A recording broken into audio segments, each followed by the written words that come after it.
Okay, so the thing I thought would be interesting is to talk about that famous line that usually comes up around this time of year. It is better to give than to receive. Now, what does that mean? It is better to give than to receive. So the point is... Can we talk or yeah. Yeah. Right away or not? Well, let me... Last time it didn't record. Let me. I just want to point out that the famous palindrome from the Torah, bin not new, right? A palindrome, bin not new.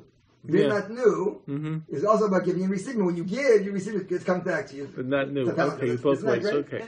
Okay. So the point is, we're going to get to that. Then that's an interesting idea. You'll see how that's applicable to where I'm going. I thought so. The point is that it's better to give to receive. The term "better" is what happens to every time you use the word "good." Better is good. Good can mean either ethically good. It's good, or it actually means pleasurable. It is good, something you like.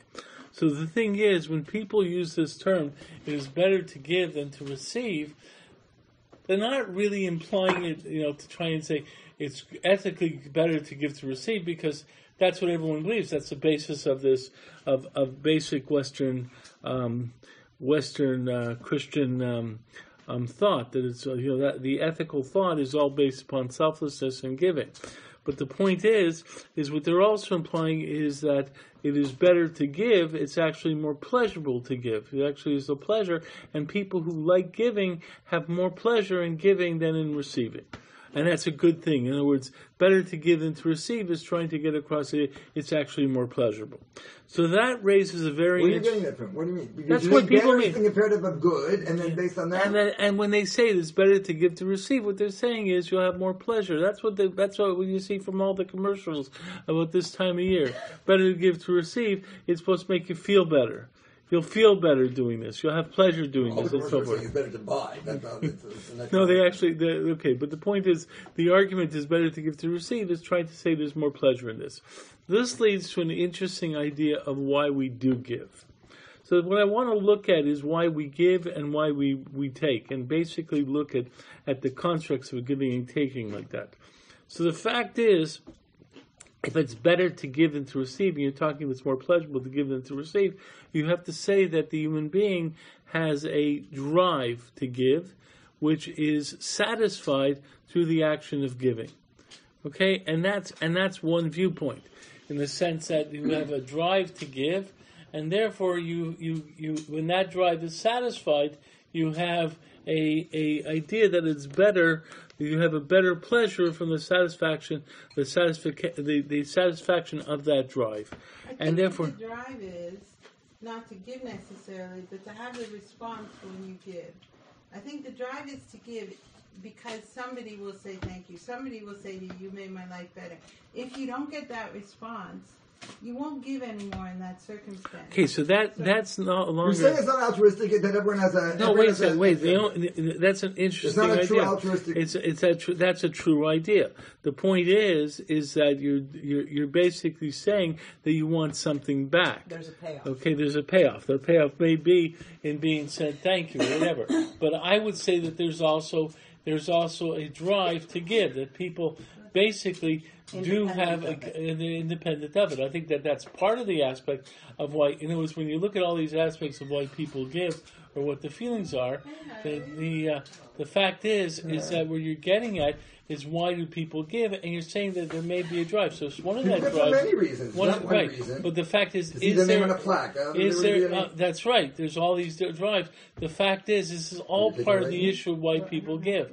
But the thing that I'm getting at is, I want to start with: is there a basic drive that says I want to help others, and there's a basic drive to give? Now, the fact is that drive.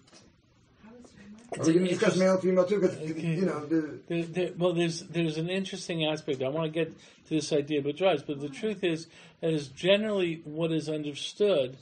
Because when you think about that kind of drive, what you have to think about is that when you give, there's a satisfaction of that drive. Okay, so the point is this is actually pointed out in terms of the different attitude towards parenting. the Christian model of love is basically the parental model. That's why when they think about priests, they call them father. When they think about mother superior and so forth, the fact is the perception is that the love of the parent is a selfless love. In Jewish thought, it is significant, okay, that the love of a parent is not necessarily considered to be a selfless love, because the parental love is something that comes from within the person who wants this to give to the other because it satisfies their need. So when a parent is sacrificing for a child, in many ways it's so pointed out, in a lot of sources it's pointed out that the parent is being motivated because the parent will feel worse if the child loses it than if he loses it. So the point is there's a certain aspect of caring for the child, which is a reflection of the parent actually getting this drive fulfilled through the child's reception. Let me try and give you an example of this.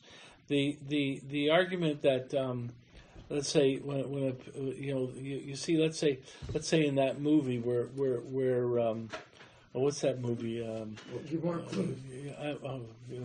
The guy's. Well, it's a strange movie. But I mean, the fact is, when it's it's sort of a health movie. It's a great movie that argues for health care.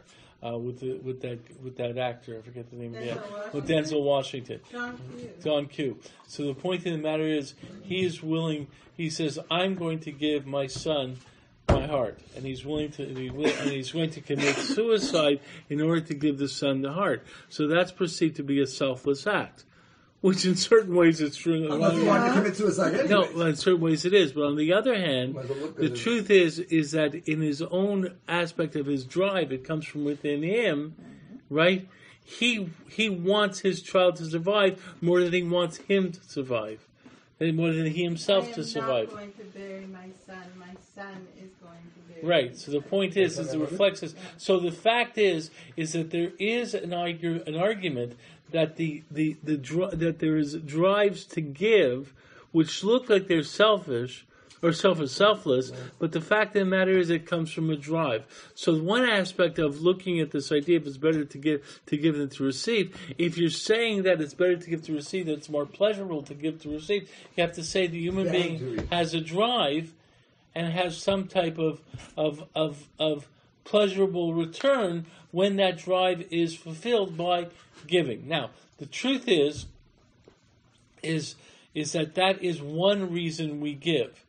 Okay, now the point is let's look at that one reason in terms of how strong is that reason? It's a good reason. Kodesh Baruch Hu has created us with this idea of giving.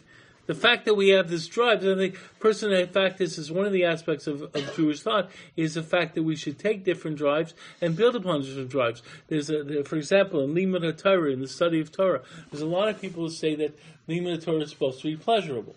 Okay, it's not supposed to be a sacrificial idea the way most people think about doing something good.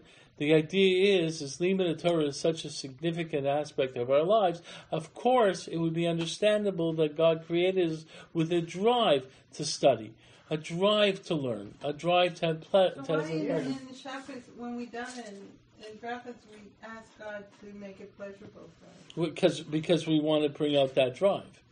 We want to feel the pleasure of it. Not always we want to feel. We want. The point is that the fact that we can say we want to feel the pleasure has to tell us that we should have this drive and it should be reinforced. Okay, we want people to have the drive. The truth is that's what they talk about when you put honey on the olive base of a child. The point is you're trying to get them to say this is pleasurable.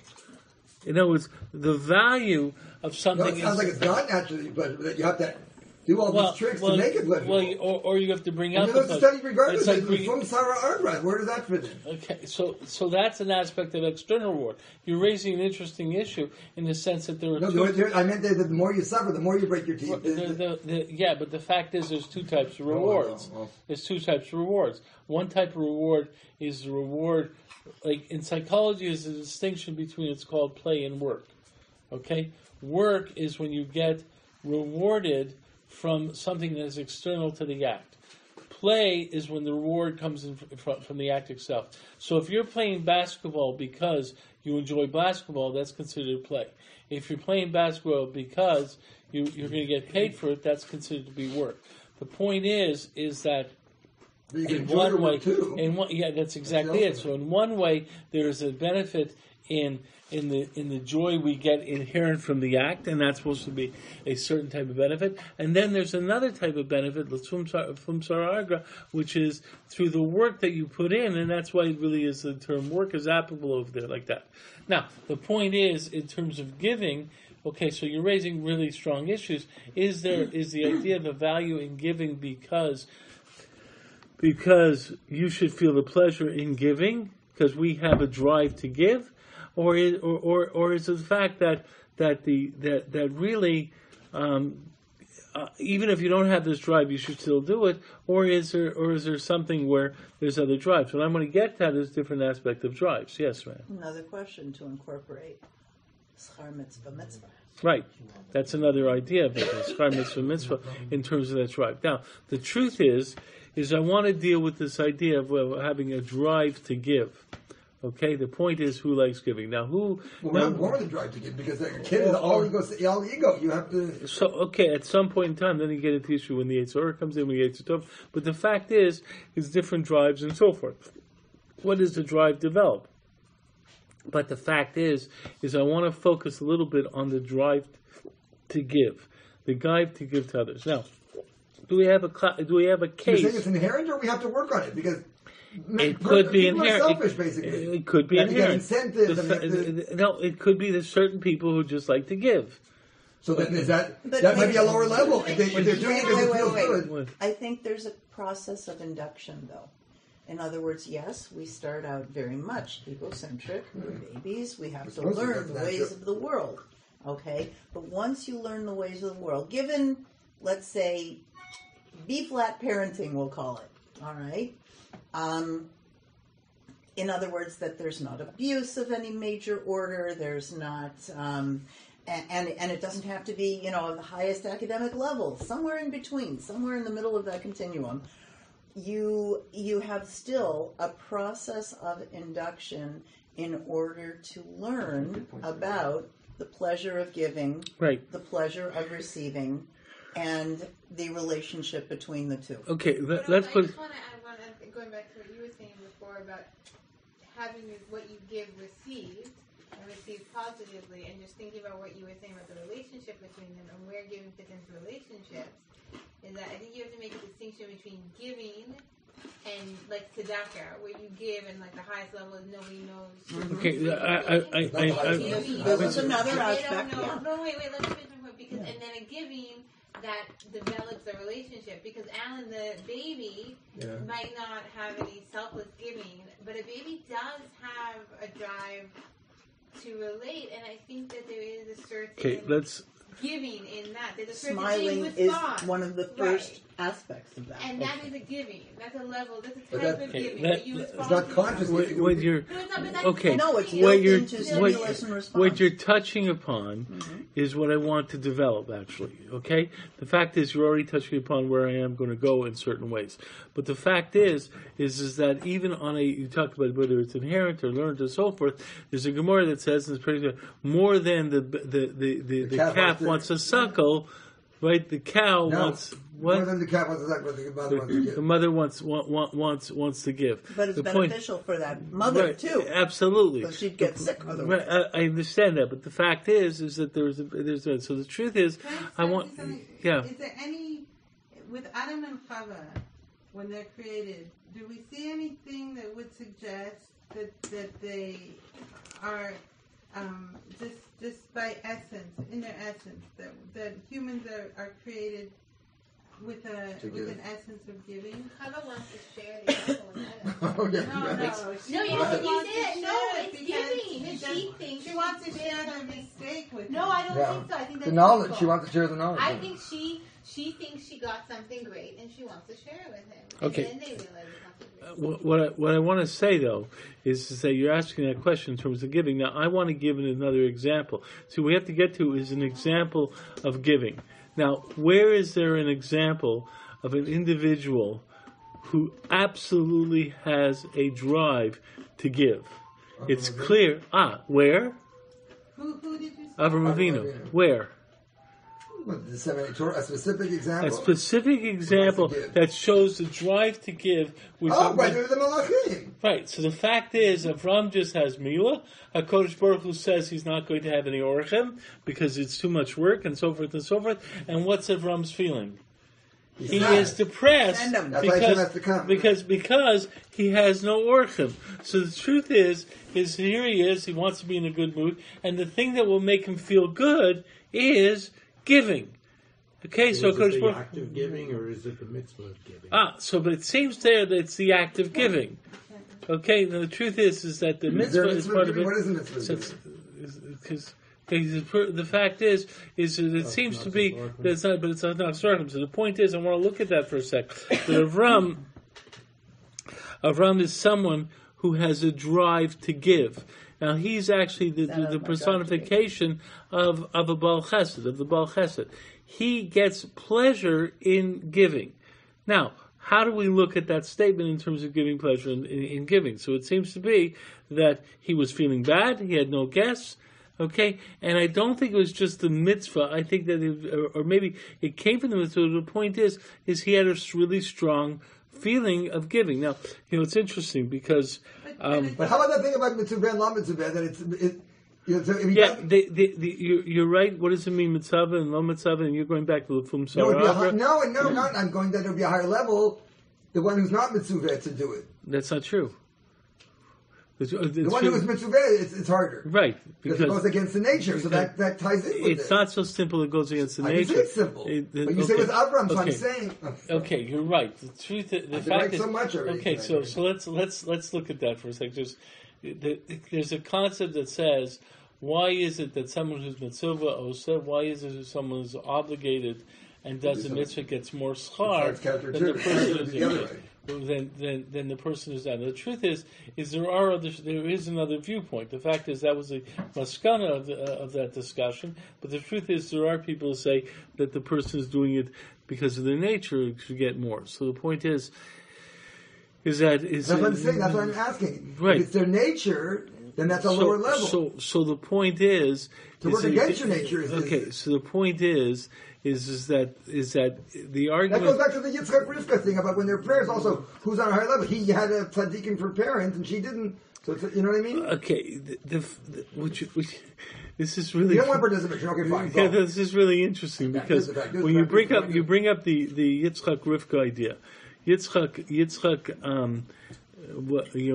his prayers were answered because he was Tzaddik ben Tzaddik, and Rivka was a Tzaddik ben Russia.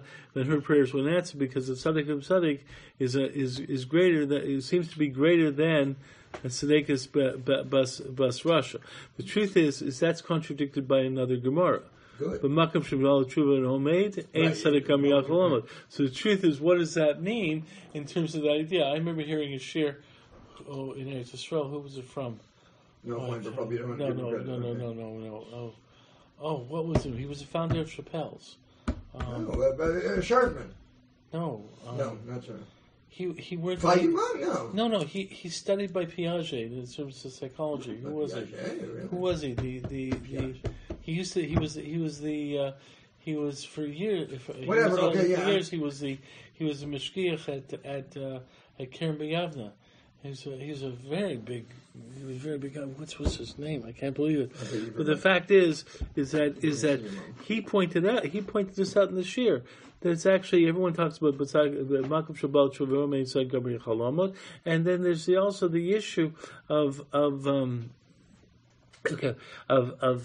fighting your inherent thing, or the fact is your basic intuition, or the fact is maybe someone was always the tzaddik ben tzaddik is better in terms of tefillah. Now he explains that by tefillah it's one thing, and by other things. But the point is that really, when you hear these kind of arguments, you're really presenting different ideas. This is what I'm trying to say in terms of Fum Saraga, in terms of the more challenges you to follow it. It also is an aspect of your own natural. Following your own natural drives. It's not one way or the other. There's different aspects of it. There's a certain aspect of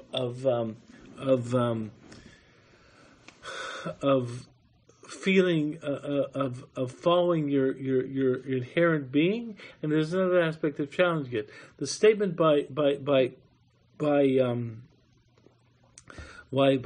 Va'osa is specifically because there's another thing that happens there. It's not necessarily that you don't have that drive, it's the fact that you don't like being told. So the point is, it may be something you want to do, but the point is because you're told, that's the issue. So it's a certain amount of a challenge, or a certain amount of doing it right, as defined by HaKadosh Baruch Hu in terms of actually doing it. The truth is, well, you're all dealing with these things, but the fact is what you're dealing with is drives. There's another thing that might be relevant here, is that it's better to go to a Shiva house than to a wedding. Because a wedding you're just receiving basically, whereas a Shiva, it's not pleasurable. That's true, but at a wedding you're also not supposed to. The truth of the matter is, the obligations of giving at a wedding is, if you go to a wedding and you're not Misameach Chassan and Kala, you shouldn't have gone. So the point is that especially there's a Gemara that says that if this is sort of reason, they say this is a reason why the Kala's family pays for the wedding. If you go to a wedding, I don't think it's a real reason, but if you go to a wedding, and it says you go to a simcha and the groom paid for it, you better make sure that you were Misameach Chassan and Kala, because right, you're in big trouble if you weren't Misameach Chassan and Kala after you went to this party made by the groom. So I heard one service that says he laughed at his own joke before he said it. The argument is, if you go to a wedding and you don't make the Chassan and Kala happen, you don't take efforts. But what does that have to do with the groom? Because the Gemara specifically says, if a groom makes a Simchas Nesuin, right, you better be sure that you take care of the Chassan and Kala rather than that you Misameach Chassan and Kala, because it specifically says when the groom makes the wedding. So there's this sort of joke. That's why we have the Kala's family making the wedding, because it's safer. The point is why? Okay, what? I'm not going there. That wasn't part of my notes. But the fact is I don't know. I just remember the word. But the fact is that there is an idea of the idea of Alan brought up this idea about going to a shiva. The truth of the matter is that's because it makes you think more. When you go to shiva, you get the chassan and kala, think about life. But the fact is I want to get back to this idea about your drives. Something about Abraham, when you talk about he was recovering. Today, if you would hear about someone who had surgery and they say, I need to give, find me some guests, I need to do something. And I've heard you talk about people who seem to have a compulsion to give, to be a white knight. So you say it's a pathology. The fact is that in certain people, it could be a pathology, and I don't think too much chesed to be bad. Also, that's okay. I'm going to get to that. For you, sometimes when you give something, it's to make yourself feel that somebody appreciates what you right, do, which is tied to what you said in the beginning. You want to hear thank you. The truth is there's another side to this. See, I want to get back to what Alan said, then I want to go on with this. The fact is that to do a mitzvah correctly, it takes a lot of things. There's certain aspects in terms of challenging yourself to act in a certain way, which is not in line with your nature. Then there's the aspect of actually following through with your nature. There's an interesting word I once heard in the name of a Chassidish Rebbe. He said, it says all the people that Abraham and Sarah made in Haran, where there were Makar, a lot of people to monotheism, right? So what happened to all these people? So the Chassidish Rebbe said, Yitzchak scared them away. What did he mean by that? So he said like this. He said, no, what do you think? Yitzchak also wasn't Machnas Orach? Yitzchak also didn't want to take in Orchim? Of course Yitzchak tried Orchim, but that wasn't Yitzchak's personality. It was Avram's personality. That's what I'm saying. So he would he's on a higher... The truth of the matter is that you have to also find what's in line with your personality. The point is, if you are not a friendly guy inherently, okay, you go to be Mavakar Cholim in the hospital, and you aren't the guy who really you want to do it, you like to do it, but it's not in line with your personality. But Alan just asked if it's a mitzvah and you're opposite. The mitzvah, therefore, connects to who you are. You know my thing on Bikur Cholim, just since you mentioned it already. Bikur comes from Bikoret. Bikur Cholim, you ask what Bikur Cholim means. What does they say? Visiting the sick. It does not mean visiting the sick. No. It comes from the word Bikoret, means investigate. You investigate what the sick person needs, and if they need you not to visit them, right, then you're doing. Then you're not taking. If someone has a headache, you shouldn't visit them because you could make. Right, but the woman is not going to be free for the next 30 years. She needs those two. Give her 2 days by herself. The fact is, but most people do it. Why? Because I saw the baby. I was the first one to visit. But what I want to do is I want to get this aspect of how you do a mitzvah. The point is that if you only do a mitzvah because of the obligation to do the mitzvah, there is a value in that, and there's really, because the fact of the matter is, from Saraga, the fact of the matter is, we say it in terms of our mitzvah. We should like Chazer, and we're not even because that's in terms of certain. But there's other mitzvahs. I'm trying to connect there's other mitzvahs that basically have to come from your personality. So, for example, the Sridei Eish writes that or else what? What do you mean you have to come from your personality? So the Sridei Eish says you don't say a bracha on Mishloach Manos by Purim, okay? Now other people say this bracha is included, but there's no mitzvah of Mishloach in terms of Mishloach Manos and Purim. Why? There's a mitzvah, but not to say the bracha. There's no bracha. Okay. Why? So he says because the bracha is Asher Kedeshanu b'mitzvotav v'tzivanim. Okay, I am doing this because I'm commanded. And he says if you're only giving Mishloach Manos to someone because you're commanded, you miss the whole point of the mitzvah. The point of the mitzvah is to create bonding with other people. You're supposed to do it because even if you don't like them. You're supposed to do it because they're a friend. You're supposed to do it to create the bond. It has to come from your heart. So he says, in order to do that mitzvah, it has to come from your heart. Now, he also, if I remember correctly, he says it, or whether other people say it, using the same principle. It's the same idea with tzedakah. Says there's no mitzvah on giving tzedakah. The classic answer for why on the bracha. Sorry. There's no bracha on saying tzedakah. Right. Of course, there's a mitzvah on giving tzedakah. There's no bracha. But why is it that there's no bracha on tzedakah? So the classic answer is because the mitzvah is only fulfilled when the ani takes the money, and therefore the act of the mitzvah is dependent upon another. So you can't make a bracha until you know for sure the mitzvah is going to be fulfilled, and it's dependent upon the das of someone else, the mind of someone else. Therefore, you can't do it. The three Ashes giving is giving regardless. No, that's not true. Not with tzedakah. Okay, now the three Ashes. You don't have to accept it. What do you mean? You're Yotzei. No. When you give tzedakah, the mitzvah tzedakah is only upon the reception of the money. That fact is by Mishloach Manos. That's why the Sridei says the answer by tzedakah doesn't apply to Mishloach Manos, because the mitzvah Mishloach Manos is upon you giving. If the person doesn't take it, that's not your cheshbon. But the fact is, by tzedakah, it's dependent upon the receipt of the ani. But the argument is also given by tzedakah. The fact is, that tzedakah can't just be, it ties into the fact of a mitzvah, not like eating pork. There's certain mitzvahs that have to come from your heart as well. It has to be incorporated into your personality. If you don't give tzedakah, because you want to give tzedakah, if you only give tzedakah because I'm giving tzedakah because God tells me to give tzedakah, that's not full tzedakah. If How about we the don't others? How about we the- don't we don't in want. general? No, We're talking about but- brachas or mitzvahs now. In terms of the point is the reason of a bracha for tzedakah is because the highest form of tzedakah is that it also comes from your heart. You're not just doing it because God commanded you. You're taking lulav and esrog because God commanded you. Okay, that's a shirk shem mitzvah tzivanu. The point of the matter is, when you give tzedakah, it's not just supposed to be because God commanded you; it's because it's supposed to also come from your heart. This leads into the idea that certain mitzvahs have an aspect of.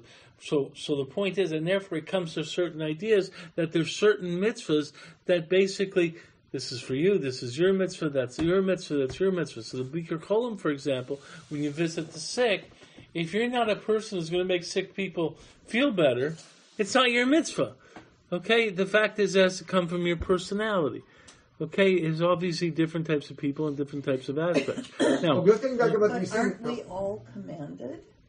and therefore, when we take the command, okay, we have to understand how the command connects with our being. Okay. There's certain people who we're commanded in Bikur Cholim, and you try to do it, but then there's certain ideas. What are the commands? What's the focus of my command? What's the focus for you of the command? Okay, you're the kind of person who should go visit the sick. You're the kind of person who does that. You're the kind of person who does this. Maybe if it's a command for everyone, you should work on yourself. Yeah, that- The fact is We don't pick and choose that, with mitzvahs, yes, you do. ideally. Yes, you do, because the fact is different people are different And we personalities. pick and choose them. And we pick and choose. And the fact that that's what the Chashish Rebbe was trying to say is even though Yitzchak wanted to do this, it wasn't his personality. So Avram was very successful with his personality because it was part of his personality. Therefore, he was the man to be Machnas Orach. Okay? Yitzchak wasn't as successful doing that mitzvah. Did he do that mitzvah? Yes.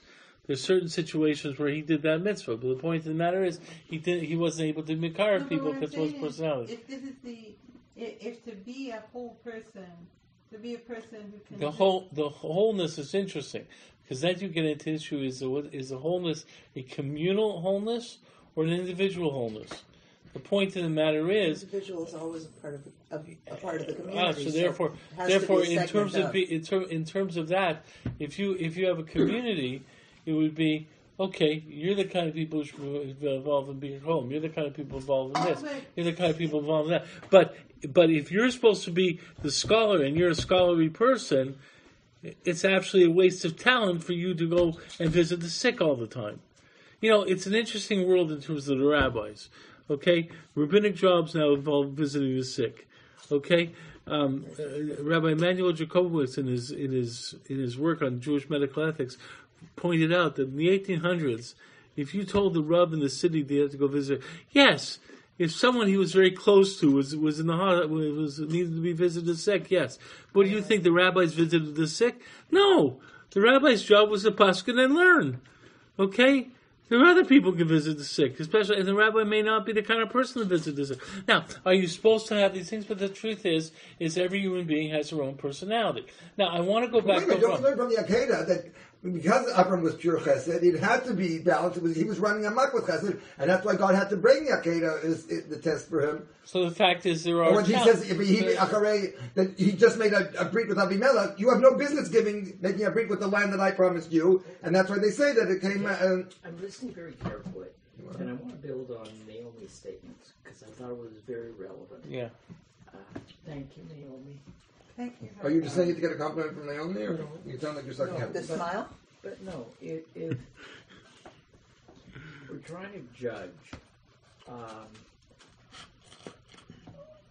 the goodness of a person, the value of a person, based on deeds undertaken, Yeah. but we're doing it in a vacuum, Mm-hmm. okay? And in a vacuum, it's very dangerous because 9 times out of 10, you blow the bag. Yeah. It's not a bagless vacuum. And you tend to make determinations that if you put in a more thoughtful context, suddenly the understanding comes from Right. how much tolerance did it take this Right, person, right. what type of anxiety was created. Mhm. So what we may see as next to nothing, for that person could be monumental. Right. Okay, and I think this is where Naomi was going. To be isolationist in any way is very, very dangerous. Yeah, the point is, I'm not trying to state that a person shouldn't have a corporate structure, if I want to say. The fact is that there's a certain aspect of the mitzvah that applies to every human being. But there's an aspect also of focus. The truth is, what I want to get back to, okay, is the aspect that it starts with the drives, which is part of the psychology of the person. What I was getting at is there are certain people who have a drive to give. Some people more of a drive to give, some people less of a drive to give. That aspect of personality is tied into the mitzvah. Okay? The fact is that we have to look at these and so forth. And then you raise the issue. Sometimes there's a benefit, there's more of a benefit in doing the mitzvah when it's not tied to the drive. Sometimes it's not. But I want to look at the aspect that there is an aspect of drive. So we got into the idea of the individuality and psychology of the person in the sense that as individuals, you wish to do mitzvot in line with your personality. That's why everyone has their own Sefer Torah. Everyone has their own Sefer Torah. It's expected to be that your way of doing Torah will be different than another person's way of doing Torah. That's why there's Shivim Panim LaTorah. There's 70 different ways of Torah. The point is not. On the other hand, there is also the aspect of the objective standard and so forth. Okay? In the sense that you have to do a certain basic level on every level. Okay, whether it's in line with your personality the same way or not. But I want to go back to this aspect of drive for a sec. Because I took an example of Avraham Avinu. Avraham Avinu had a drive. His drive was such that he was saddened by the fact that he could not satisfy his drive, which tells us that the drive was something that bothered him when it was not satisfied, and that when it was satisfied, there was a pleasure involved with it. Okay, so to Avraham Avinu, there's a certain pleasure in giving, and it may be to Avraham Avinu, it might be better to give than to receive. But then there's an issue about that as well. Okay, and the fact is I want to give another example about that. So Avraham Avinu, what was it that he wanted to give? What was he talking about specifically? Food. He was giving them food. What would you call that mitzvah? What was that mitzvah? Is working, right? Okay. The point is that does that apply to the idea of trying to give charity? Okay. What about? I have a tremendous desire to give to the poor. I like it when I help poor people. Okay. So the fact is that I have that drive. Now, Avraham Avinu sat there and said, "Where there's no orchim, so what am I going to do?" And so forth and so forth. The orchim that came to him weren't really in need. Yeah. Avram thought they were in need as orchim, right? He didn't know who they were. Right. Did he ever know? We know something. I think eventually he knew, but the fact is, Avram, but the point is that what happens if he really liked helping a poor person, and a poor person and he said, "Gee, there's no poor people to help." Okay, what would you have thought of that at that point in time also? So the point is, I want to tell you about, Do you think that's great? There's no poor people. So the point is, I want to point out, I was once listening to a radio program, as it happens, okay, and there was a case, I've told this story before, okay, so I told this story before, I'm sure. In this program, there was a kid in England who was trying to make the Guinness World Book of Records for the most get well cards, right? So he put out a call for get well cards. Okay, so basically, to get as many. He wanted to have a world record for getting the most get well cards. Getting the most get well. Okay. When he got so many, he was really sick. He was in the hospital. He was really, really sick. I think he had cancer or whatever. Eventually he was cured or whatever, but he wanted to get the most get well cards. So what happened is that he was getting so many get well cards that they had to have warehouses to put the get well cards, and it was getting like no more cards. So they put out this call for the world. Please, no more cards. Please, stop it, no more cards. Right, exactly. So what happened was, And as it happens, the schools, the Catholic School Board in Newfoundland was arranging. They heard the call for cards, so they were going to have one day in the school where every student in the school was going to fill out a card, get a well card, and send it off to this guy. But Now what happened is as it happens, had the guy who organized this on the show, and they were talking about it and so forth and so forth. And as they're talking about it, the guy about it happens just heard about this thing. The guy who put it together for Newfoundland didn't know about it. So he said, "So what are you guys going to do now that they said no more cards?" He had all scheduled for the next day for all the kids in the school to write cards. Mm-hmm. Okay, and the guys sort of, what? Didn't you hear? They said no more cards. He said, what? What are we going to do? Like, he was totally saddened by the fact that they couldn't send the cards anymore. So the guy from As It Happened saw how totally devastated this guy was. He says, well, I guess you could find another project. There's always people in need, like that. So when I heard him say that, I said, gee whiz, there's always going to be another tornado. There's always going to be... Now, this gets back to Naomi's statement. What's actually better? It should be better to say that there's no poor people. So the truth is, if you have a drive to give, the fact is, you have a drive to give. It was interesting because you look at what Avram's giving was about. Hachnachas Orchim is different than giving to a niyam. Giving to a niyam is because someone is in a situation that you wish that person didn't have. Okay? It's really possible, and we would like for people not to be in that situation. The fact is that the point is that we would rather not have a tragic situation. Now, obviously, you want to respond to it, and a person should have a feeling of caring for others. But the point is, it's not the same as saying of Avraham Avinu that was not standing by trying to do tzedakah. What he was trying to do was hachnachas orchim. Now, what kind of caring is hachnachas orchim? So there's two different types of giving. The truth is, there's a pasuk in Micha. There's an article I once wrote that says the pasuk in Micha says, "Ose mishpat ve'ohev chesed."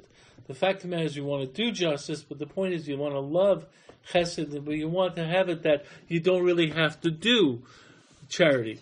The truth is, matter is that... the highest form is to give the person...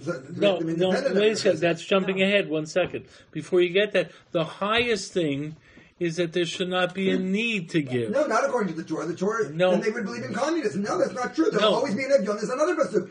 F is something that there'll always be Evyonim. Why? Because Hashem wants the giving and receiving. The fact is that there's always... You make some people rich, you make some people poor, so that there'll be that the fact is we really don't want to have a Yonim. The truth is, when you look at terms of Mashiach, you're not going to have a Niyam around. We don't want, but there will always be. Yeah, but the fact is, but we don't want.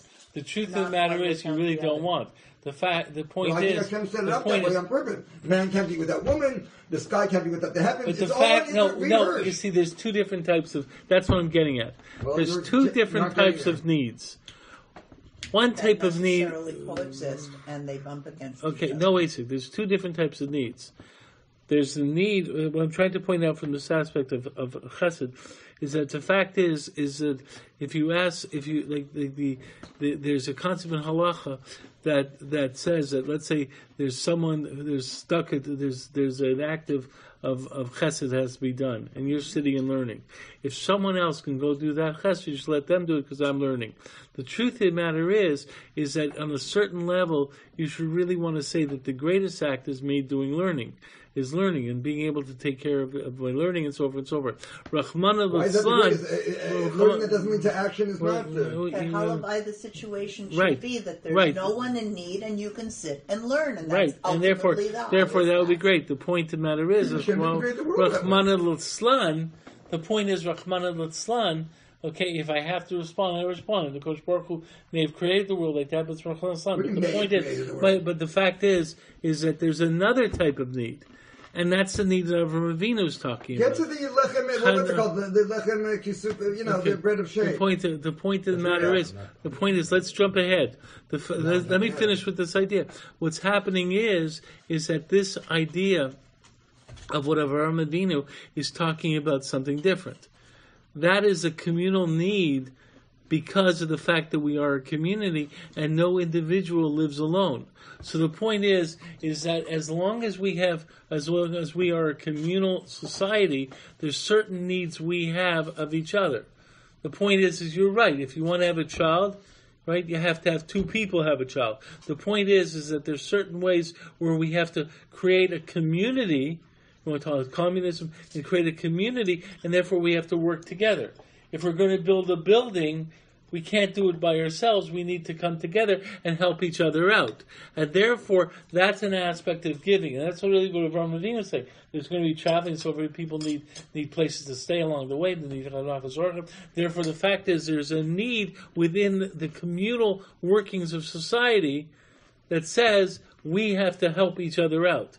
And that kind of thing basically is an aspect that we have a drive for that, and that's a drive that different people work on it in different ways, but the point of the matter is, Avram can sit there and say, I have this drive, I really want to satisfy, because I know there are people who need this act. But the truth is that if it's a need because a person's in a negative situation, that we'd rather not have.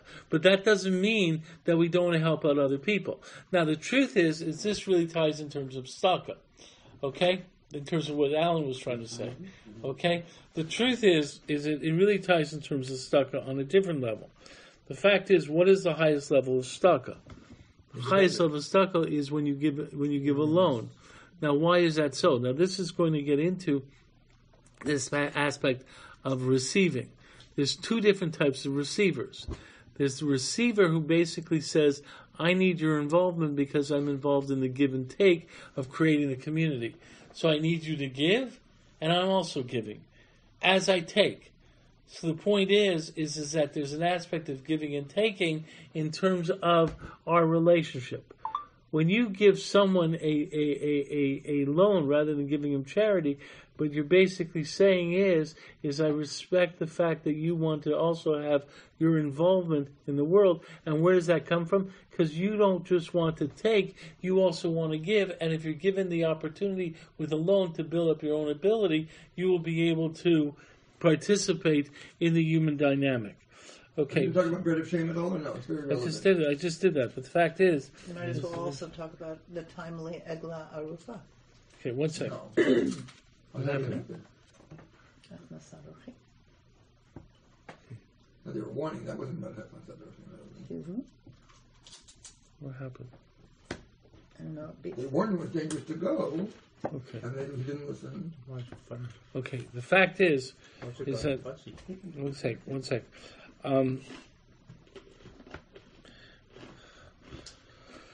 Okay, the point is, what I'm really trying to say is that there are two aspects of that giving. One aspect of that giving is in the communal sense, and the other one is helping someone who is down. Now, what I left out here is I want to get into the aspect of the taking.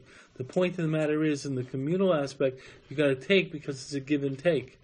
I'm helping out this person this way, that person will help out the other way, and so forth, but there's a give and take. Are you going to do a male-female thing or no? No, not right now. The fact is what I want to deal with, though, is the fact that there's these two different aspects of giving.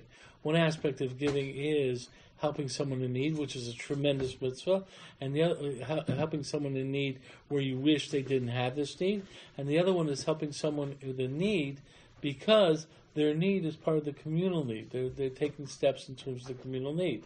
The difference between helping someone build a building or helping someone who's poor. The point is that there's an aspect of how you help out in terms of that development. Now, the point is, and then there's this aspect of... Is that a mitzvah to help someone build a building? There's a mitzvah of chesed in terms of helping someone accomplish a communal goal. Okay, there's a difference when you whatever that goal is, which could be like you have a shul. The truth of the matter is, you talk in terms of the Mishkan. The fact is, they gave a lot of money to the Mishkan, but the point is that it was building that. It was building that. That was because you said it not, but at one point they were giving. Right, but the fact is that it's also an aspect of building the communal thing. It's an aspect of helping someone else up in terms of their communal ideas. So if you in terms of helping in terms of helping the traveler, because the traveler cannot survive on their own when they're moving across, because people need to travel between places. That's part of the human existence in terms of trade and stuff like that. So you're helping out that way. The point is that So that's a social. So that's a social need. The point is that there's a difference in terms of helping. So the point is how much you feel in terms of giving. Yes, there's a benefit in giving. There's obviously a drive to help the person who's in need. Okay, and we want to help what the person in need, and that's it. But there's a difference between Avraham Avinu saying, "Hey, I really feel bad that I don't have this need to be satisfied," versus the person who's basically saying, you know, we're basically, Avraham is saying, listen, people need to travel. I'm helping out with this strategy to travel. It's part of the human existence in terms of this is what makes the world go around. So I want to be involved in that helping out of that world. Versus the fact is that if people are in charity and you're saying, gee, there's no one poor around, you're not supposed to sit there and say, gee, I really would like to help out a poor person. God, why can't you make some people poor so I can help them out? Better than to be no one poor. Okay? Now, you're saying God does make it that way. That's a different situation. But the fact is I don't want. So the truth is there's a different aspect of giving. If you open the window a little, is that going to bug people or what? Not me. I'm boiling. It's amazing. I mean, Okay. there's so many Okay. This is being taped. Thank you very much. But that way I don't want to do it. Can we open the window or not? Yes, okay. Only if it's being taped, otherwise you would say your truth feeling. Yeah. Maybe you have to open. Okay. Okay, is that okay? That's a way to ruin your So far, back. so good. What? So far, so good. Okay. I'll switch places with you. No. Now it just got cold. What? Well, you are wearing short sleeve. Do you want to switch and you'll be further away You from want it? a sweater, Joey? I can put on my jacket. Then you'll be over here. Okay, can I move on for a second? Yes. Because the fact is what you're talking about is helping equals is a different type of thing. There's helping people who are in a unfortunate situation, and helping equals in terms of helping the communal. Now this leads to an understanding of another term. Okay, so the point is another term from Mishlei called Sona Matonos Yechya. There's an idea that the person who hates gives will live. Okay, there's an idea that you shouldn't be a taker. Okay, the point is that really a very strong statement. You shouldn't want to receive gifts. Now, what does that say? Okay, if I'm saying that means this you is self-sacrifice and you only give. okay, so How the can you give the without problem somebody is of necessity related receiving? Right, and the fact is exactly. Okay, there has to be. The fact is, I created the communal idea. The communal idea comes from people in need receiving. Okay, out of the communal need, and the fact that And people they're have to supposed to give, hate and you're receiving. you're saying, for me to fulfill my role. So the person, the Orech who comes to Avraham Avinu says, like he's secondary because he can't read, and that really focus in this idea of the communal aspect of give and take. Why is it that you're against Soda Matanas? Why is it that a person says? So what answer is a person supposed to be careful, but it's not theft? It could be a bribe. You're not supposed to bribe people. The fact is that one of the concerns is theft. If a person doesn't have enough for themselves, but they feel that they're being guilted into giving, right? Then you have to be careful about that. Okay, you have to be careful about the fact that the person has the idea of giving, has sufficiency of giving. One of the aspects is the fact that there's an idea like this in the reflection of self, and that's where really what the tzedakah comes in terms of the fact you recognize that a person wants to have their own sense of. You talk about bread of shame. I want to have a sense of my own sense of self. So the truth is when you give if you give it to me in a manner that doesn't I want to earn on my own. That doesn't I want to earn a training. It has to be an aspect of part of our communal give and take. Not like that. But that's also found in this concept of why a loan is more significant. Because why giving a loan as a form of charity, because people want to have a sense of strength. Now the truth is there's another interesting aspect. Okay? The fact of the matter is there's a halacha like this. There's a halacha that says like that. There's a possibility for a woman to marry a man and a woman to get married, by the woman giving the man something. Okay, you ever hear this idea? Okay, it's usually what do you mean? Usually in the idea of kedushin. Kedushin is done by a man giving an article of value or money to a woman. Okay, there is also a possibility for some people to get married by the woman giving the man something. Okay, what is that case? So it says that by an adam chashuv, by a certain type of man, important man, whatever.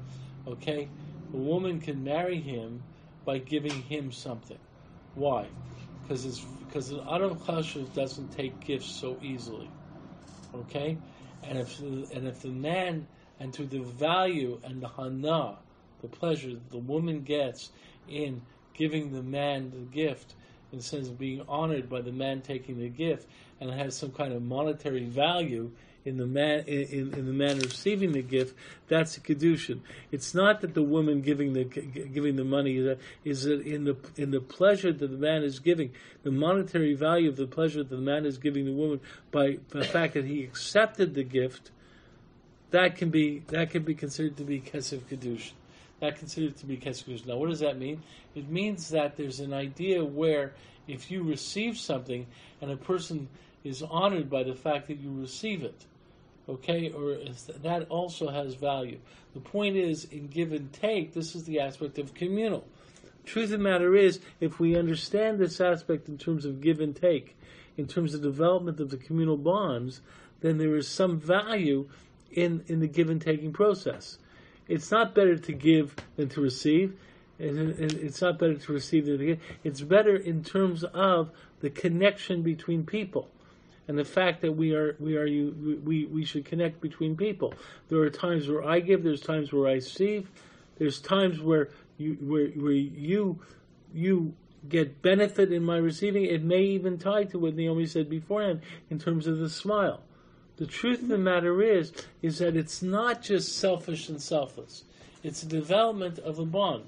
Now that really comes out. You want to talk in terms of male and female. That comes out in terms of what really is the highest form of love from a Jewish perspective. So I said within Christianity, the highest form of love is parental love, okay? Because it's deemed to be selfless, okay? I point out that from a Jewish perspective, parental love is not deemed to be selfless, and that's not a derogatory or a critique of it. It reflects the fact that the mother and father have a drive to help out their kids, okay? It's part of their drive. That's part of it, and that exists in the animal kingdom as well. The fact is that's the aspect of the parental drive. It's a drive within the person to help out their offspring. But then there's another aspect. The higher up you go, because the lower forms, they abandon the right, kid. okay. As you move up. But the fact is that there's another aspect here. The other aspect, what is really the highest form of love in the Jewish perspective? What's the model of love in the Torah perspective? Giving and receiving. And what's the model? Comes from Hav is to give. What? Avos Hashem. And how do we define Avos Hashem? What's the classic definition of Avos Hashem? What metaphor is used for Avos Hashem? Love between a man and a woman. What is considered to be Kodesh Kedoshim, according to Rabbi Akiva, in terms of the expression of love between God and Klal Yisrael? It's the love of a man and a woman, and Shir Shirim is expressing that love of a man and a woman. Now, why is that so? Because that's a love between equals. It's the communal love. Okay, it's a love between equals. It's not selfish and selfless. It's an aspect of we're creating a bond. Okay, and that really is what's coming out from this. The Sonam Matanos Yechya concept, which really looks on the surface as being very much against taking, what it's really saying is there's a certain introspection you have to do in terms of understanding that you have responsibilities when you're on a recipient. You have to make sure the person really can give. You have to make sure that you're not taking advantage of the person by giving. The person is not driven to give by problematic ideas. But the fact of the matter is, what you really have to understand is that it's all part of the communal bond. That real relating, okay, is better to give than receive, better to receive than to give. The fact of the matter is, it's better to relate, to share our beings together, okay? And every person bringing in their own talents and creating the greater communal model. And not necessarily out of a need. No, It's no. just To go, communal or is that interaction. Right. It's not necessarily out of an. I think A that's need, what. or well, right. it is still a drive. Yes, but the fact is that it's not necessarily out of a need for. It's not necessarily out of a need, out of a detriment of the person. It's Right. a fact that we should help out. Now, this also applies into tzedakah, but the truth of the matter is, yes, we should have a feeling of helping out others. We should feel something good when we help out others, but our real goal should also be not just to help them out and keep them down and out. We really want, and this is really what happens with the idea of giving a loan, is it's not just giving a loan, it's getting them a job. It's we really want them to develop, to become active, involved in the communal idea. Now, the fact is, this also gets us to look at a different idea in terms of drives to give and so forth. I talked about a drive to give because of a drive within ourselves, but there's also times where we should feel in positions to give. Like, for example, a concept of hakeres hatov. Hakeres hatov is a recognition that you should give. Hakarat hatov. Hakira does not get there. Okay. The fact is that the reason you want to give in appreciation of what someone has done for you is you recognize your aspect that person has helped you out, and you want to repay. That doesn't mean pay forward like in our world. It means you want to be involved in the communal development with that person. Contribution. Okay, in the contribution of that person. So when you recognize that someone has done something good for you, you want to have an aspect where I want to see if I can do something good for that person, because I want to create that bond with that person, and so forth. Now, there's an interesting halacha in the Zikin. Sometimes it doesn't work like that. You still should feel Makir Tov. Yeah, that's what Makir Tov is. The bond isn't always possible. Yeah, but the fact is, you should be Makir Tov, but Makir Tov should be part of the bonds are hard to create, but Makir Tov is aspect of recognizing the interaction between people, where they have the love bonds. Where something was lost. Right, but the fact is you're right. Makir Tov doesn't necessarily mean you're going to become best friends, but you recognize the community. For example, and another aspect of that is the law in the Zikin. Let's say a guy is in a public place. People are able to have vegetable places available in this public place. It's a marketplace, right? You bring your donkey into the marketplace. This guy is selling really expensive vegetables and so forth and so forth.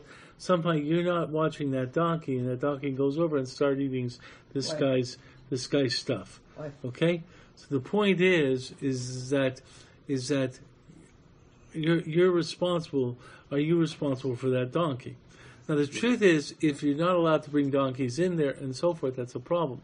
But if you have a right to bring the donkeys in, if you're going to set up a vegetable store in that area, like a vegetable kiosk in that store, you have to recognize that part of your responsibility is that donkeys will be running around there and walking around there, and donkeys eat.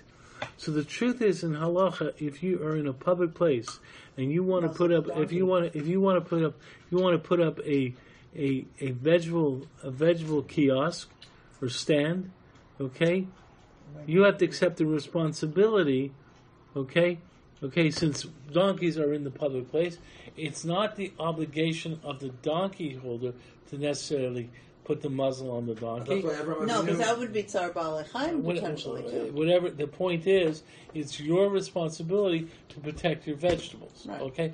So now, if you eat the vegetables, okay, the donkey comes over and eats the vegetables. The guy who owns the donkey is not responsible. You should have been there. However, there's an interesting sidebar to this. Mm-hmm. Let's say you got really expensive vegetables, right? The donkey came over and ate those vegetables. Okay. Now, the truth is, if those vegetables, harm the donkey, then the point is the guy who owned the donkey has to be careful. Should be careful because the vegetable guy is just putting out vegetables. The fact is, the donkey's going to eat it. That's your problem. That's not his. But the point is, it comes down to another situation. It's got an interesting situation. The donkey comes and eats the vegetables. Then he goes home and doesn't eat. Let's call it the hay. The owner's hay, right? So what do the owner end up with? Extra hay. profit. Extra hay. So therefore, the owner of the kiosk has a right to ask the owner of the donkey For the to extra hay. pay, right, for what the amount. donkey benefited in terms of not having the cost of having to feed the donkey at home. Okay, now that idea is an aspect of the communal nature of the thing. So the donkey owner has to pay. The Has to worth pay of for the what he extra saved. hay that He saved. Now you've got hay for tomorrow. You don't have to buy more hay.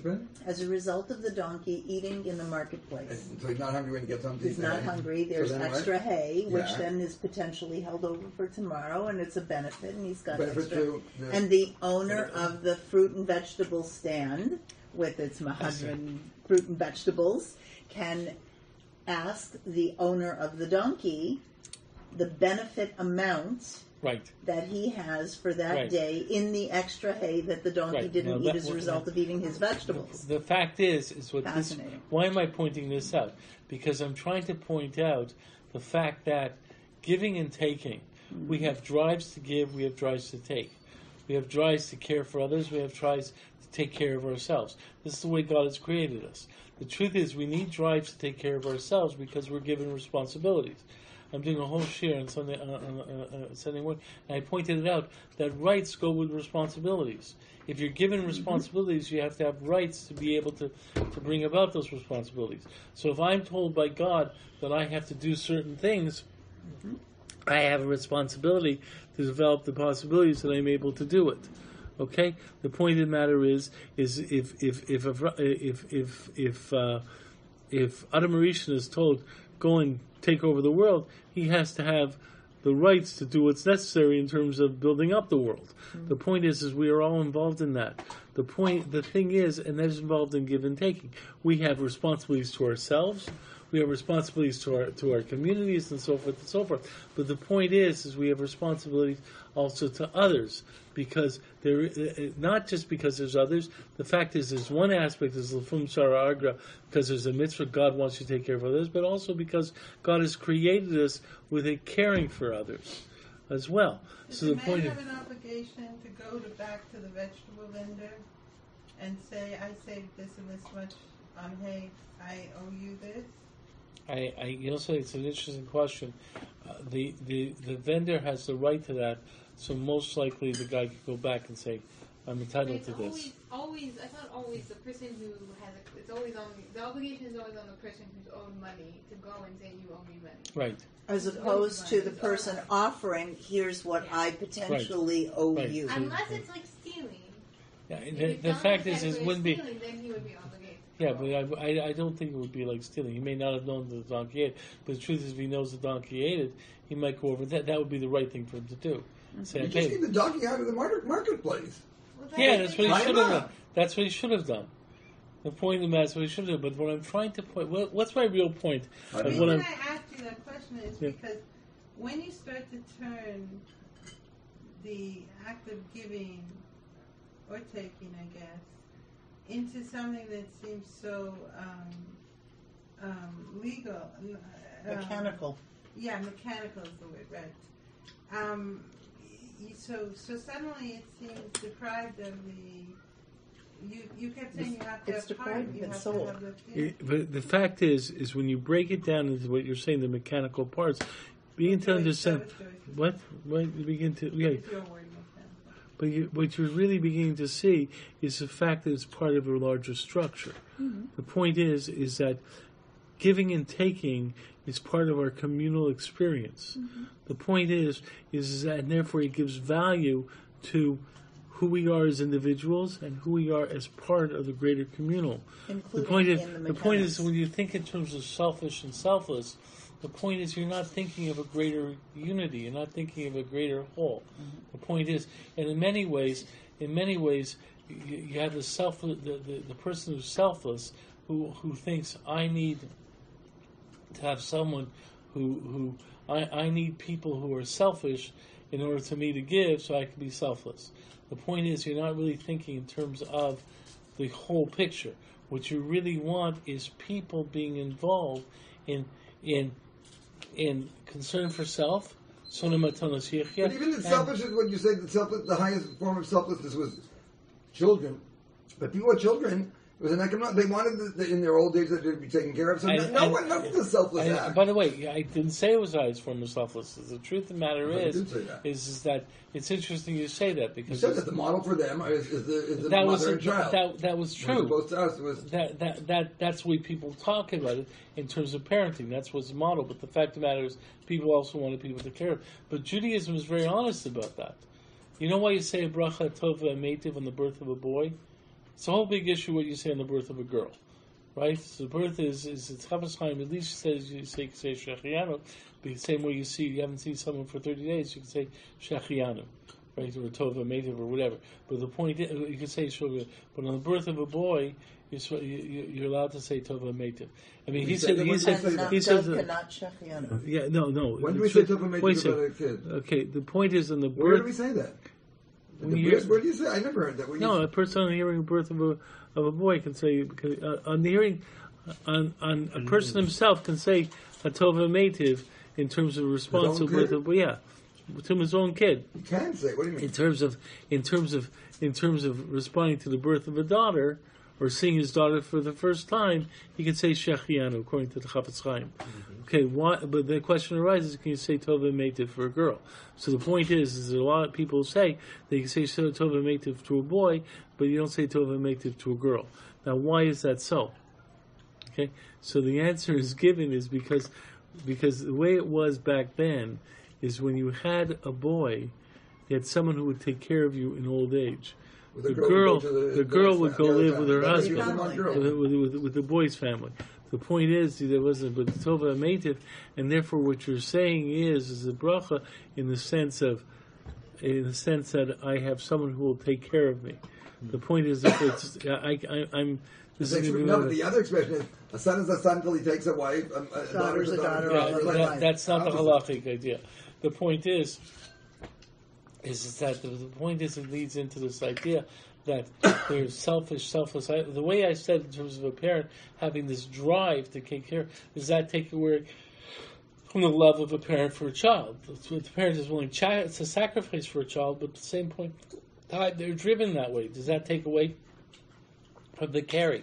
So the point is that these are all aspects, but the behind. Who said the drive is to take care of the kid? The drive is to make a kid, and then once they have it, it's a responsibility. No, there's a drive to take care of the kid. It's a remarkable parental drive, right? Obligation. I don't know what drive. No, there's a sense of drive. Yeah. You have to define what. The point is that what it really comes down to is we're going to tell Howard the time from now on. We're going to lie about the time. Okay, so what it really comes down to is another aspect. What I'm getting at though is what I really was trying to getting at is it better to give than to receive. The truth of the matter is giving and receiving from a Jewish perspective are two sides of the same coin. It's a matter of creating the communal unit. And it goes with the responsibility Kodesh Baruch Hu has given us to create humanity. The point is to create the human structure. So the fact is that it's not a matter of me, an individual, being selfless or whatever. It's an aspect that God wants human beings to take their own responsibilities for their own development and the development of the human structure, the human community. And in terms of the human community, it is involved in terms of giving and taking. And when we looked at all these mechanics, is to have us investigate how we do this. And what I was trying to say is there's certain things that come from drives from within, there's certain things from recognitions of others, of how we should be sensitive to the impositions that come from the communal nature of our existence. But it's better give to receive, which is what started this whole conversation. If there's a giver, there's a receiver. So if everyone's giving, there'll be receivers too. So it's therefore, I'm not saying necessarily it's better to give to receive. I'm saying basically there's proper times to give, there's proper times to receive. What I was trying to say with the fact is that one of the 8 cultivar? Is that one of the things? Yeah, I don't think so. No, is that in the Kohelet? I don't think so. Is it? What? Yeah, but it doesn't say there's a time to give and a time to receive. Have you ever check it out? I should check it. I don't think so. You would think. Well, I think. That's really what I'm getting at. Okay. Okay. Anyway, so I'm turning off this thing now, and